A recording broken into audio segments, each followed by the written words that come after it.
Mga kaibigan ko sa pananampalataya kay Heso Kristo, ipagkakaloob ni Jesus ang 12 pangako sa mga tutugan sa pagnanais ng kanyang sagradong puso at taimtim na gagawa ng paraan upang ibalik ang kanyang pagmamahal.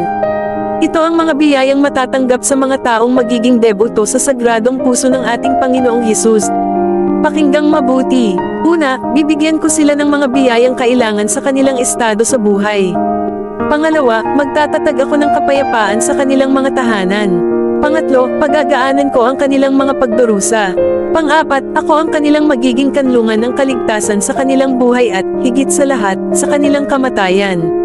Panglima, magbibigay ako ng maraming biyaya sa lahat ng kanilang gawain. Pang-anim, ang mga makasalanan ay makakatagpo sa aking puso ng ugat at dagat ng walang hanggang awa.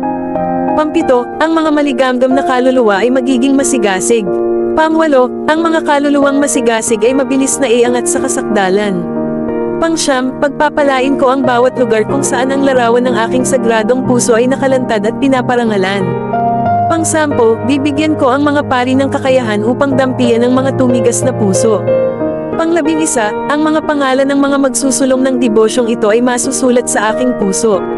Pang-12, aking pangako mula sa labis na maawain kong puso, na ang aking pinakamakapangyarihang pag-ibig ay ibibigay sa lahat ng tatanggap ng komunyon sa unang Biyernes ng magkakasunod na 9 na buwan ang biyaya ng huling pagpapakasakit, hindi sila mamamatay sa aking kahihiyan, at sila ay makakatanggap ng mga sakramento. Ang aking banal na puso ang kanilang magiging ligtas na kanlungan sa mga huling sandaling ito.